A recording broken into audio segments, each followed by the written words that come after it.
you are listening right now through one of these, or maybe these, then go here. So you can go here and buy a set of these, because you're going to want them. All kidding aside though, to really hear the difference in any of the VSTs I or any other YouTuber test, you want the best headphones or speakers that you have in order to hear the nuances you can get, especially if we are talking reverb tails. And if you are at all interested in reverb plugins, be sure to listen to the reverb examples at the end of the video with either of these, because this could be one of the most versatile $50 reverbs on the market. Let's get started. Today it was like,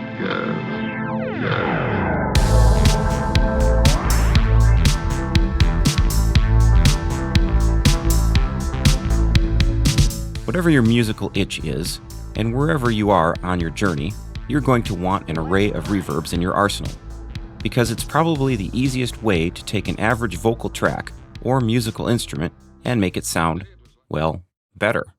There are some exceptionally good high-end reverb units on the market today. The supposed orchestra standard TC6000 hardware surround unit costs a paltry $16,000, supposedly. Bricasti M7s are a fair chunk of change. Altiverb is one of the best VST reverbs you can buy, but costs $520. And Liquisonic's Seventh Heaven is $299 for the Pro version. I own none of these, but I do own this, and this, and this, and I have wanted to purchase this for some time now, because I'm told that low-cost reverbs are now almost on par with their much bougier cousins. Hello, I'm Robin Leach. I'm on Weekend Update. I don't know why. But I'm not going to pretend that I can tell if the tail of the Valhalla Room reverb is 0.1 seconds longer and 1 dB boosted compared to its hardware counterpart. Because 1, I don't have the time to delve down that rabbit hole, and 2, why would you want to? I mean, if you have thousands of dollars to spend on reverb units, then sure, but most of us don't. And frankly, it's true that $50 and $100 reverbs sound really close to whatever hardware they are trying to clone. Convolution reverbs are supposed to sound exactly like specific spaces or hardware units because of something called an impulse response. You can read up on that here if you want. Not all IRs are created equal.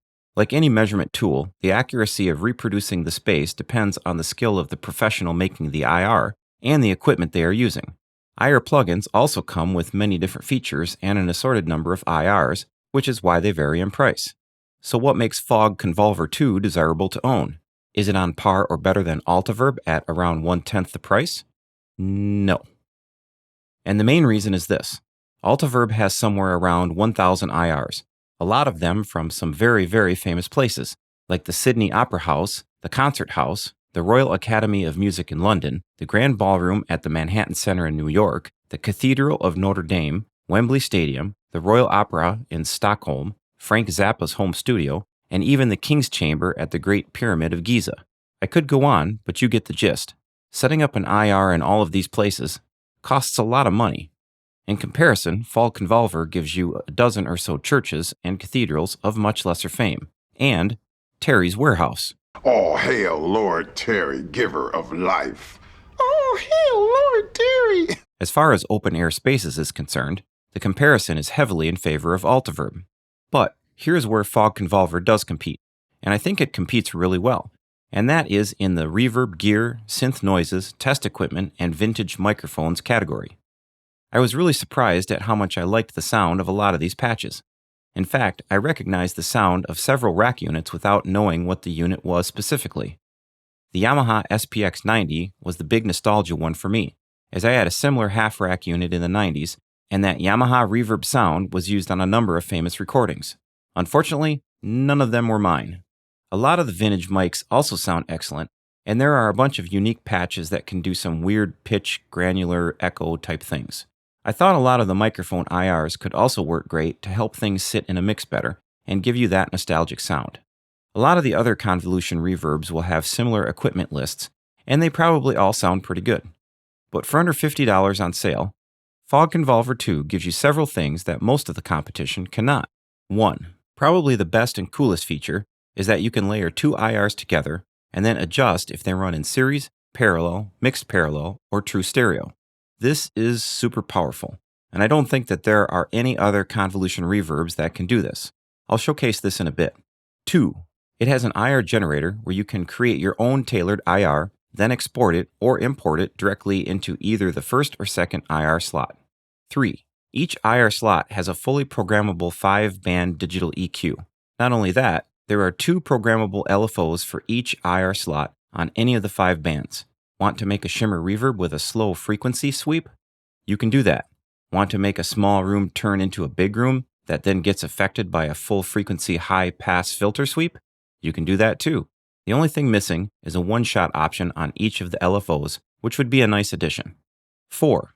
Along with the standard equalizer, each IR slot also has a filter with 8 different filter options, and you can program the LFOs to sweep the frequency or the resonance. 5. How about effects? Yes, this reverb even has effects. There is a chorus, phaser, compressor, and wave shaper available at the end of the chain. 6. Finally, and this is what gets the Arctic Fox seal of approval, you've got a random die. This appears to randomize settings without changing either IR1 or IR2. Can't dial that reverb in quite the way you want? Hit the random button a bunch of times and maybe get some creative inspiration. All of these things put together into one plugin is what makes Fog Convolver II pretty great. So let's take a look at how you can use some of these features to make some pretty unique sounding creative reverbs. First, I'm going to make something that has kind of a low bloom drone effect.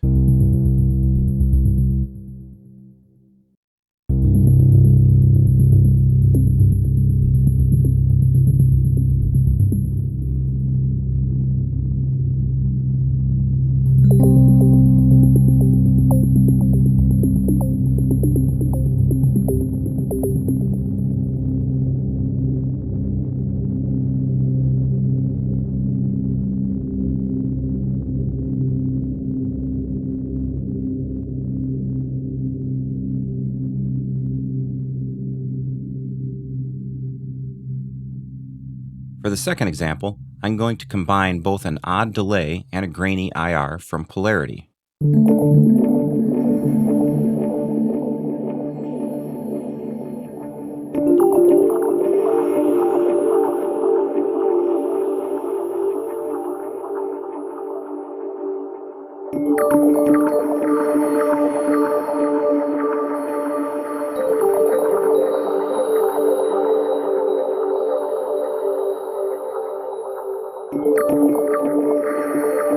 This is just a taste of what Fog Convolver can do. It's got some really great impulse responses, especially in the equipment and microphone categories. And it has a lot of unique sound sculpting features where you can get some very creative and cool sounding reverbs. It's not going to replace something like Altiverb, unless you prefer the sound of Terry's Warehouse over the Pyramid of Giza. Oop, they're looking at us. Act natural. Spreadsheet. Crime. Precinct. I'm giving Fog Convolver a Bang for Your Buck award and a Crafty Fox Ingenuity award for this plugin. I've always got the links in the description, so check it out there if you are interested in adding it to your collection. Be sure to hit that like and subscribe for more gear reviews, synth and sound design tips. Thanks for watching, and we will see you on the other side of the mountain. You don't stand a chance.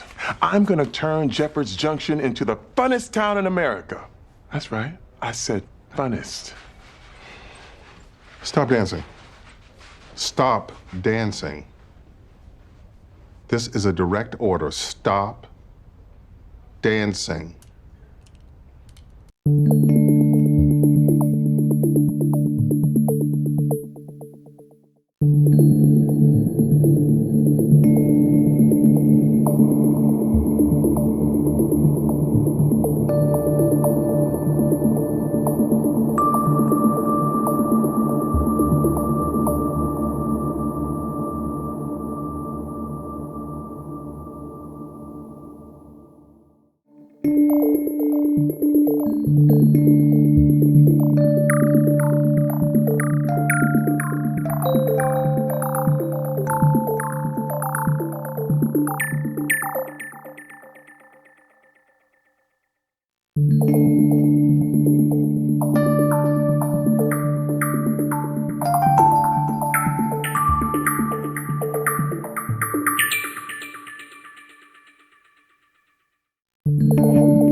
you